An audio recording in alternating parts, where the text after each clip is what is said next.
Boa noite, meus irmãos. Que a paz do nosso Mestre e nosso amigo Jesus possa estar com todos nós. Todo início de trabalho na seara de Paulo de Tarso, nós temos o hábito de fazer uma prece para que os espíritos de luz possam acompanhar o nosso trabalho, nos dar a proteção necessária, a intuição necessária, para que possamos receber tudo aquilo que aqui viemos buscar.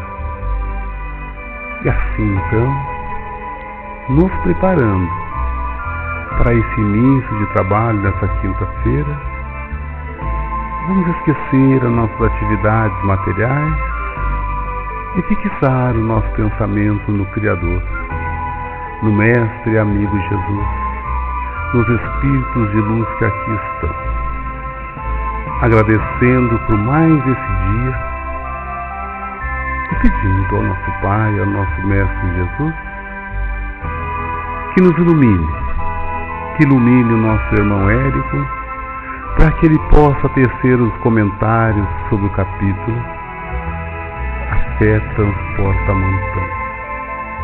Que nós possamos estar abertos a esse entendimento e que a palavra do Mestre possa, enfim, fazer eco em nossos corações e mente.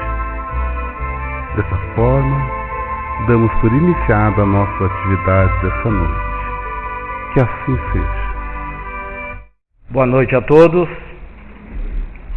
É com alegria que voltamos a essa tribuna hoje para abordarmos o capítulo 19 do Evangelho segundo o Espiritismo, a fé que transporta montanhas. Vamos falar dos itens 1 a 5, o poder da fé, e os itens 6 e 7, que nos fala da fé religiosa e as condições da fé inabalável. Começamos por uma passagem de Mateus, capítulo 17, versículos de 14 a 19. Quando Jesus se dirigia nas ruas de Jerusalém em direção ao povo, um homem sai e se ajoelha aos seus pés, rogando: Mestre, por favor, cura o meu filho que está lunático e sofre muito. Ora cai no fogo, ora cai na água. E os seus discípulos não puderam curá-lo. Então Jesus disse: ó raça de incrédulos, até quando eu estarei com vocês? E Jesus, repreendendo o espírito que obsediava aquele rapaz, fez com que ele se afastasse. Em seguida, os seus discípulos, seus apóstolos, vieram até ele, até Jesus, e lhe perguntaram: mas mestre, por que nós não conseguimos curá-lo? E aí Jesus então disse: foi devido à vossa pouca fé. Eu digo em verdade que se tivessem a fé do tamanho de um grão de mostarda, vocês diriam a esta montanha: afasta-te daqui e vai para lá, e ela se transportaria, e nada seria impossível para vocês. Então, a necessidade da fé, um capítulo importantíssimo no Evangelho, porque é aquilo que nos dá a força para enfrentarmos as dificuldades do nosso dia a dia de uma maneira mais fácil. Passados 20 séculos da estada de Jesus entre nós, era de se esperar que nós estivéssemos aqui vivendo uma era de paz, de amor, com a vitória do bem sobre o mal, com sentimentos nobres. Mas a realidade, nós sabemos, tem sido outra. O progresso moral tem sido lento, assinalada por trágicas e perversas ocorrências, as catástrofes naturais, a fome, as enfermidades, a violência, o descompromisso ético-moral, principalmente nas classes dominantes, governantes, o egoísmo exagerado, geram entre nós, na atmosfera da Terra, uma atmosfera doentia, onde as criaturas parecem buscar, anestesiadas, somente o seu eu. Buscam, através do egocentrismo, exclusivamente satisfazer os seus interesses pessoais. Então o homem da atualidade, pressionado por esses conflitos de ordem material e psicológico, procura mecanismos de fuga. Então, na busca de esportes, de prazeres que o mundo oferece, o sexo desenfreado, a compra de objetos que venham lhe dar felicidade momentânea, mas felicidade, é a troca da casa, do carro, cada um dentro do seu padrão econômico, social, o celular, uma roupa nova, móveis para dentro de casa, as viagens. As criaturas buscam a felicidade sem olharem para Deus, sem buscarem, na verdade, a solução para os seus problemas. Quanto nós temos confiança em nós, quanto mais temos, mais nos tornamos capazes de resolver os nossos problemas. Aqueles que não confiam em si, na sua própria força, mais dificuldades, mais enfraquecidos se sentem para enfrentar as adversidades. Devemos entender, apesar disso, da nossa força material para resolvermos os nossos problemas materiais, devemos entender que Jesus, nessa passagem da fé, se referia às montanhas morais que obstaculizam o nosso crescimento e que se tornam empecilhos para nós. E quais são essas montanhas morais? É o nosso egoísmo, o nosso orgulho, o nosso fanatismo, as paixões orgulhosas nas quais nós nos deixamos envolver. Essas são as montanhas que travam o caminho de todo aquele que visa trabalhar pelo progresso da humanidade. A fé, quando ela é forte, ela fornece para nós a perseverança, a energia, os recursos necessários para nós vencermos as dificuldades, sejam eles pequenos ou grandes, mas nos dão a certeza de que nós vamos alcançar o nosso objetivo.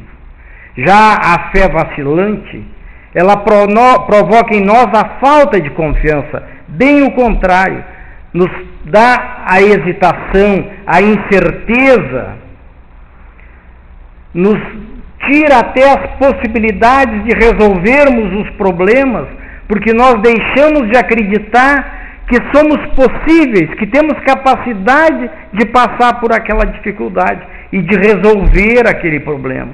Nós não visualizamos nem mesmo a vitória sobre nossos percalços da vida. A fé verdadeira, sincera, ela nos dá uma lucidez para que nós possamos antever pelo pensamento a solução dos problemas e como alcançar, quais os caminhos que nós vamos tomar para alcançar, para chegar àquele objetivo. A fé, na verdade, é a grande responsável pelas nossas vitórias. A fé sincera e verdadeira, ela é sempre calma. Ela não tem a impaciência. Ela nos confere a paciência. Aquele que tem fé sabe esperar o momento certo para que as coisas ocorram. Não se impacienta, não fica nervoso, porque ele sabe que se ele agir no bem, se ele fizer o melhor, se ele buscar a saída, a solução, aquilo ali vai passar. Até porque todas as dificuldades, elas têm um fim. Nunca são para sempre. Então, por que a fé sincera, efetiva, ela é assim?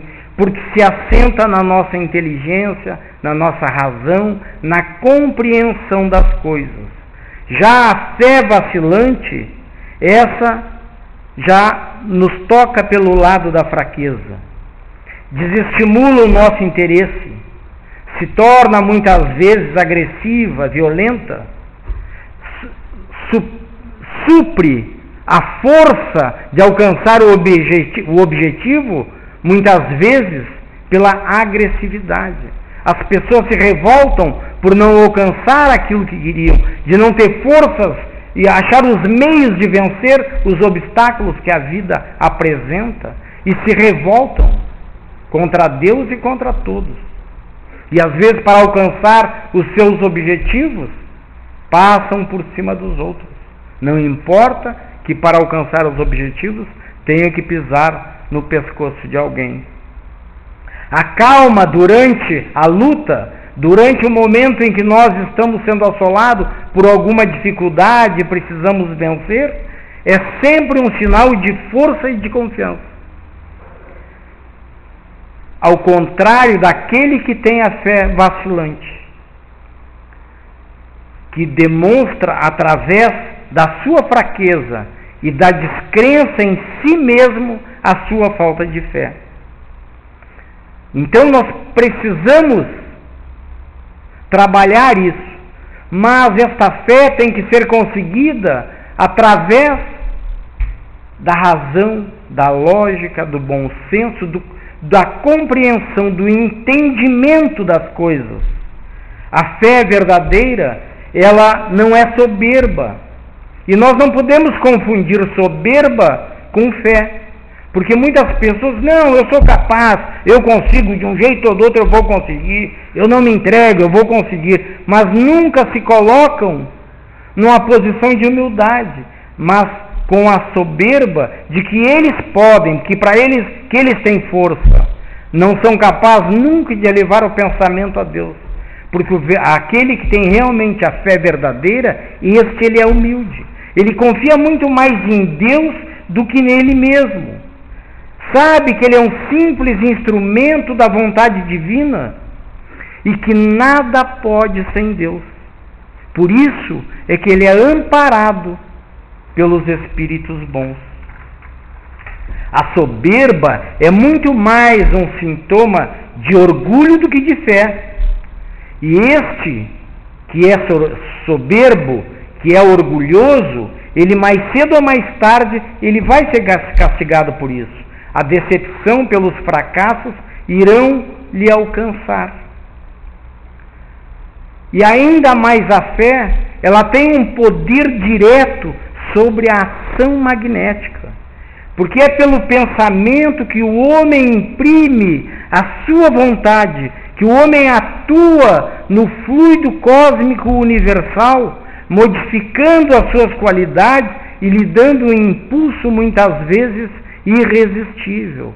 É através da nossa fé que nós, com a força do nosso pensamento, conseguimos alcançar coisas que muitas vezes outras pessoas não admitam que conseguirão. Então, aquele que já possui um forte poder sobre os fluidos, juntando a esse poder uma fé ardente e uma vontade dirigida para o bem, pode realizar fenômenos de curas e muito mais outros. Nós vemos no passe magnético. Ali demonstramos a nossa fé, porque o passista alcança o seu magnetismo àquela criatura que ali está necessitando de um reforço, de um suporte, e isto se dá com o auxílio do plano espiritual e o desejo do passista de fazer o bem, botando ali, impregnando o seu fluido, o seu magnetismo pessoal, animal, de uma forma tal que vai modificar muitas vezes as células, retirando a doença, reanimando, dando vitalidade àquela criatura que ali está. Antigamente isso era tido como um milagre. Mas hoje nós sabemos que não passa devido ao espiritismo, que são consequências de uma lei natural, a lei dos fluidos, a lei do magnetismo. E é por isso que Jesus disse aos seus apóstolos, lá naquela passagem de Mateus, quando ele disse que não curaram devido à vossa pouca fé. Lhes faltou a fé necessária para que eles pudessem ter curado aquele rapaz. Se nós soubéssemos a força que nós temos, a capacidade que nós temos de desenvolvermos as nossas faculdades humanas, nós certamente resolveríamos com muito mais facilidade os nossos conflitos, as nossas angústias e os nossos temores. Então, precisamos fortalecer a nossa fé através do estudo, através do entendimento, porque a fé não se receita. Não adianta eu dizer para vocês aqui que vocês precisam ter fé. Não. A fé tem que se buscar. Nós precisamos, através do nosso esforço, identificarmos, e pelo conhecimento e pela compreensão, os ensinamentos do Cristo, os ensinamentos dos Espíritos, para que nós possamos ter uma fé verdadeira. E Santo Agostinho nos identificou como chave do progresso individual o conhece-te a ti mesmo, que tantas vezes falamos aqui, onde a fé no homem e em Deus é a mola propulsora do progresso. Somente consegue equilíbrio e paz nessa nossa caminhada aquele que consegue se autoanalisar, que consegue identificar as suas mazelas, as suas más tendências, e aí então partir para um trabalho de transformação interior, para melhor, é lógico, né?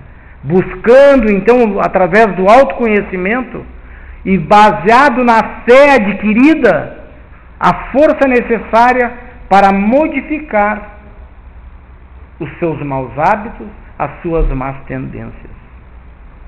E para isso nós devemos usar como mecanismo de ação a oração, que nos estimula a capacidade de discernimento, de compreensão das leis naturais.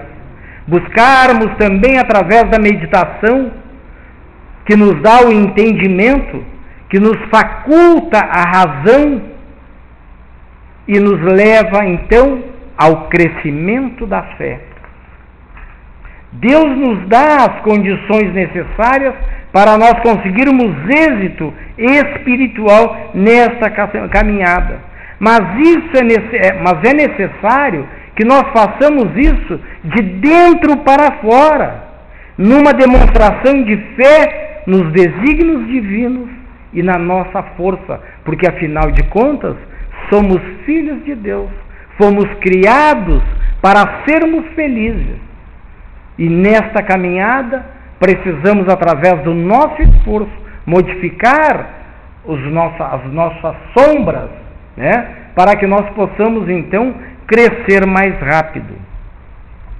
Do ponto de vista religioso, a fé é a crença nos dogmas particulares que constituem as diferentes religiões. Então todas as religiões têm os seus artigos de fé, ou seja, aquilo que os seus seguidores devem ou não acreditar. Todas as religiões têm. Se diz que o Espiritismo não tem, mas tem os dogmas, não dogmas teológicos, como tem as outras religiões, mas tem os dogmas filosóficos, né? A reencarnação, os princípios do Espiritismo, que nós acreditamos. Só que a diferença do dogma teológico para o dogma filosófico é que o dogma teológico não se discute. A igreja diz que Jesus, Deus e o Espírito Santo é uma coisa só. Mas então não se discute, porque é um dogma da igreja. A igreja católica tem 44 dogmas. Os dogmas de Deus, os dogmas de Jesus, os dogmas do homem, e aí vão. O batismo, a infabilidade papal, que Papa é o representante de Deus, que a igreja foi criada por Jesus, não se discute isso. embora nós saibamos que a Igreja Católica foi criada muitos anos depois, lá depois de 300 e tanto, né? Que Jesus não criou nenhuma religião, ele deixou os seus ensinamentos. Jesus não escreveu nada. Quem escreveu foram os evangelistas, dois que nem lhe conheciam, lhe conheceram pessoalmente. Então, mas cada religião tem lá as suas crenças, os seus dogmas. E por esse aspecto de acreditar nos dogmas, seguir os dogmas, a fé ela pode ser cega ou ela pode ser raciocinada. A fé cega, ela nada examina, ela acredita em tudo, nada verifica, acredita tanto no falso como no verdadeiro. Nós podemos questionar tantos e tantos dogmas de outras religiões. Lá, aqueles que professam aquelas religiões não podem, têm que acreditar. Aquilo é um dogma, é um motivo de fé, é aquilo ali, são os mistérios da fé, conforme eles dizem, né? Mas na doutrina espírita nós podemos questionar.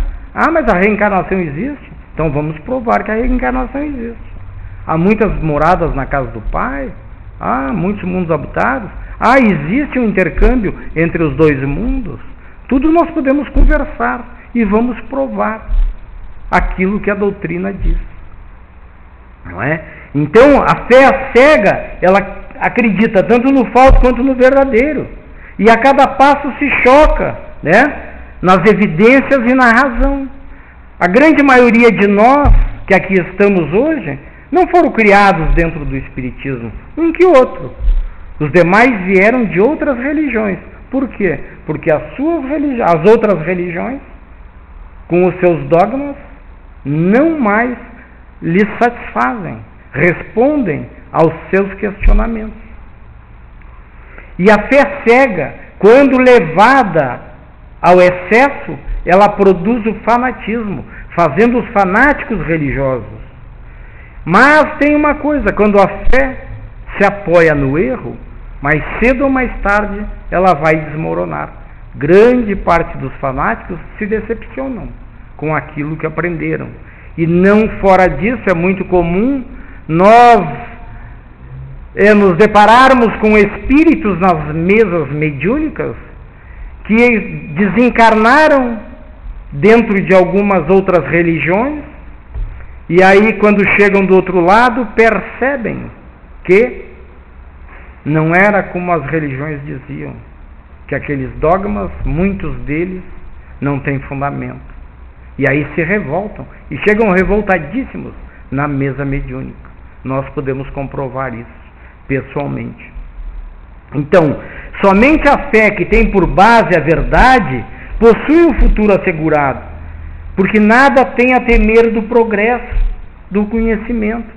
E até hoje, a ciência não provou nada contra aquilo que a doutrina espírita diz. Muito antes, pelo contrário. Todas as descobertas das ciências estão confirmando o que a doutrina espírita vem dizendo. Aquilo que é verdadeiro na sombra é verdadeiro também à luz do dia. Todas as religiões pretendem ter a posse da verdade, mas aquela que impõe a fé cega, esta está demonstrando a sua impotência de demonstrar que ela tem razão, porque ela não discute. Não, isso é ponto, isso é dogma, isso não se discute. A pedra em cima demonstra a impotência. Na doutrina espírita não há um ponto que não se possa discutir e se chegar à comprovação de uma forma ou outra, e ao convencimento pela razão, pela lógica, pela compreensão. Por isso é que se estuda na doutrina espírita. Antigamente, a doutrina espírita era muito voltada para o fenômeno, mas hoje é imperativo que nós estudemos para entendê-la, para que possamos nos fortalecer na fé, que vai nos dar o suporte na hora de enfrentarmos as dificuldades do dia. Então, a fé pode ser também divina quando é relacionada às nossas aspirações celestes, mas também pode ser humana quando se relaciona com as nossas necessidades terrenas. A fé, ela precisa de base. Não basta crer, é necessário compreender. E a fé raciocinada, ela se apoia em fatos, na lógica. A gente crê porque tem certeza. Geralmente se diz, como eu falei, que não se receita, né, a fé, que não se impõe, não se deveria impor a ninguém. Mas muitas pessoas se dizem que não são culpadas de não ter fé, mas que por terem sido trabalhadas com uma fé equivocada, vacilante, sem demonstrar a veracidade dos fatos, que por isso não tem fé. Mas todo aquele que não tem fé, ele não está proibido de possuir. Basta que ele tenha um interesse, independente de religião, o mesmo que não tenha religião. Basta que ele tenha um interesse de buscar esta fé, de buscar entender as coisas que transcendem a materialidade. Porque não é a fé que deve procurar as pessoas, mas são as pessoas que devem procurar a fé. E se fizerem isso com sinceridade, certamente encontrarão a fé. Aqueles que dizem que não creem, que não conseguem crer, falam muito mais dos lábios do que do coração. Dizem que não conseguem crer, mas estão com os ouvidos fechados e não querem buscar, gastar o seu tempo, deixar outras coisas para ir de encontro ao conhecimento das coisas transcendentes, daquilo que realmente é a nossa vida. Muitas são as provas que a fé nos dá. Mesmo assim, muitos se recusam a observá-la. Uns por negligência. Não vou gastar meu tempo com isso, vou deixar para quando eu ficar mais velho, aí eu vou tentar entender essas coisas de Deus.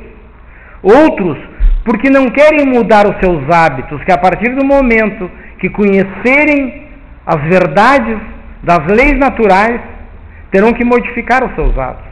Aí vai dar trabalho. Vão ter que sair da zona de conforto, do comodismo, e aí não querem. Mas a grande maioria não busca o conhecimento das coisas de Deus devido ao orgulho.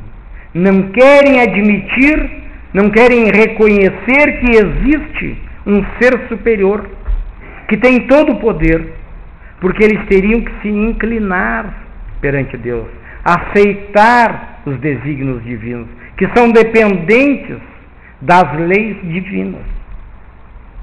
Algumas pessoas parecem que já nasceram com fé, não é verdade? Basta uma pequena faísca, qualquer argumento, mas isso fecha com aquilo e tal. São pessoas que certamente essas verdades espirituais, elas já haviam desenvolvido no passado, né? Então é um sinal evidente de progresso anterior. Outras, ao contrário, têm enormes dificuldades em aceitá-las. O que é isso?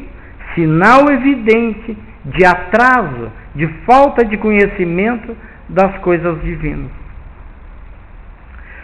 Aqueles que têm a facilidade já trazem ao nascer a intuição, porque já sabiam, já foram educados, já sabiam, só estão sendo lembrados nessa existência.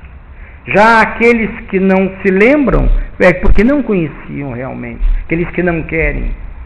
Então não conheciam, precisam fazer toda a educação a respeito desse assunto. E a resistência do incrédulo, muitas vezes, é devido à maneira como lhe foi apresentado as religiões, os motivos de fé, os objetos de fé. Então, como foi apresentado, fez com que ele ficasse descrente. E aí ele não quer mais saber. Porque a fé necessita de base, conforme nós falamos, né? Precisa de compreensão para que a gente possa acreditar.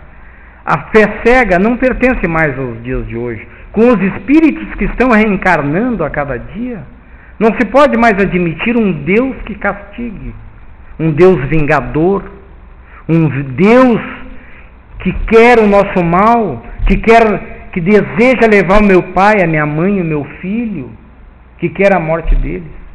Então hoje não dá mais para admitir determinadas coisas. E os espíritos que estão reencarnando vêm desta forma. É justamente o dogma da fé cega que produz o maior número de incrédulos, né?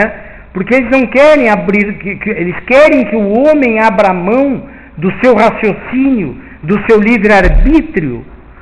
Mas se estas são as maiores aquisições do espírito, e é por isso que se diz que a fé não pode ser imposta, para que o homem possa se utilizar da sua razão, da investigação, da compreensão, utilizando a sua lógica para encontrar o objetivo da sua existência, como espíritos imortais, criados por Deus para sermos felizes, para evoluirmos.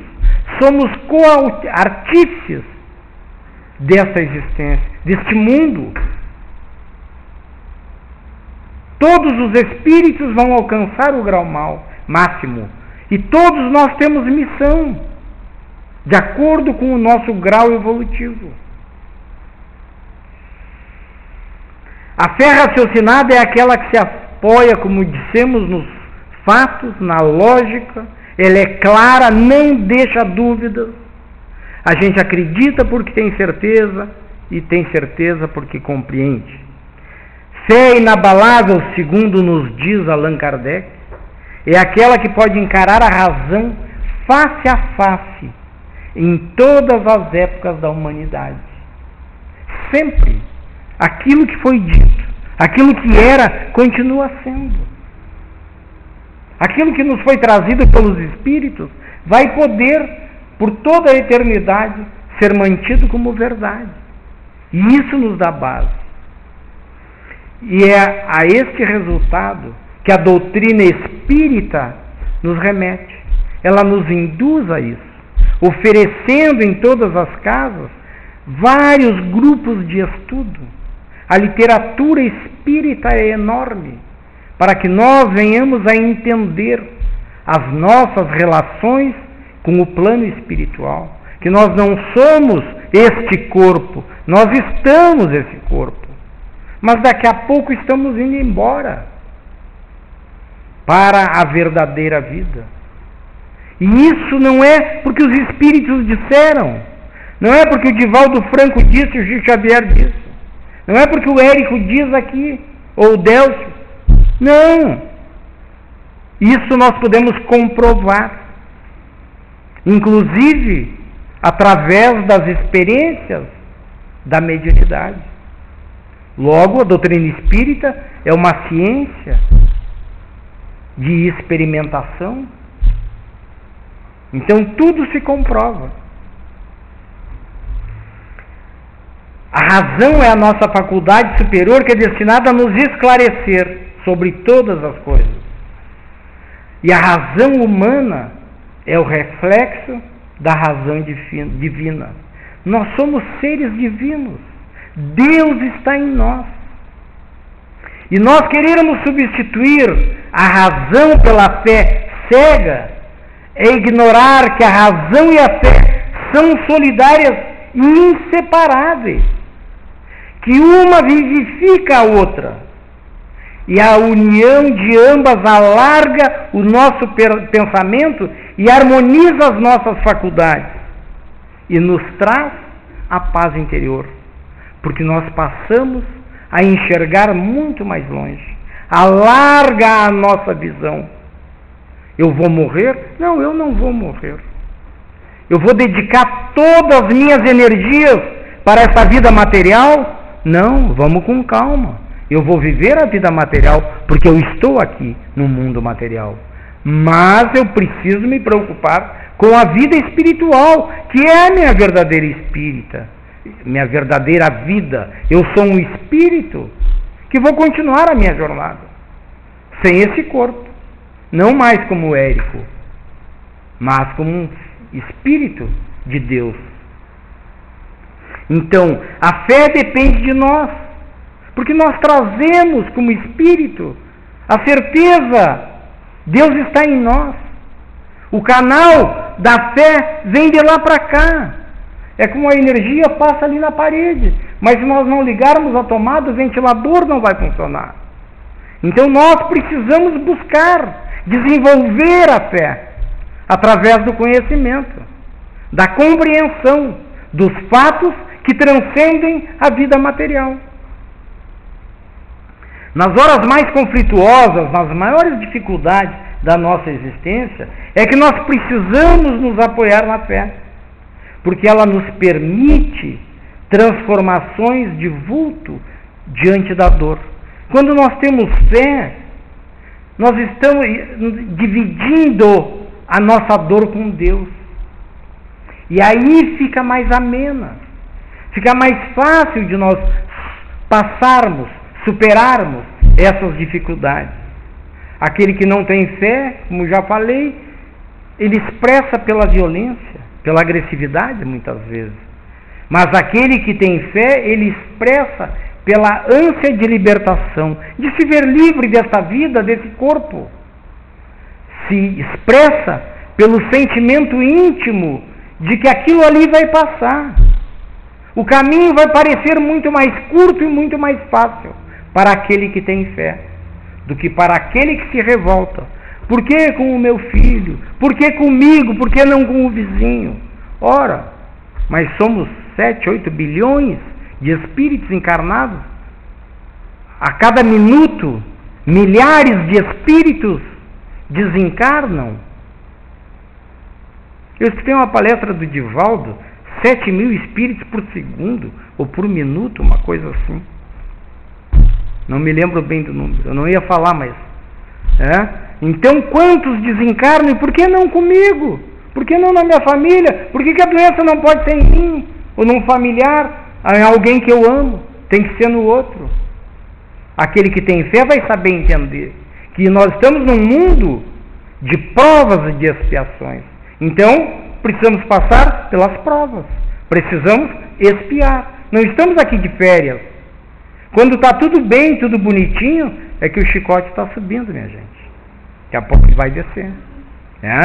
Então, estejamos preparados. Essa é a realidade. Vocês conhecem alguém que não sofreu ou que não sofre? Ou que não vai sofrer? Alguém não vai desencarnar? Alguém não tem um familiar, não teve a dor da perda de alguém, de um familiar, de um ente querido?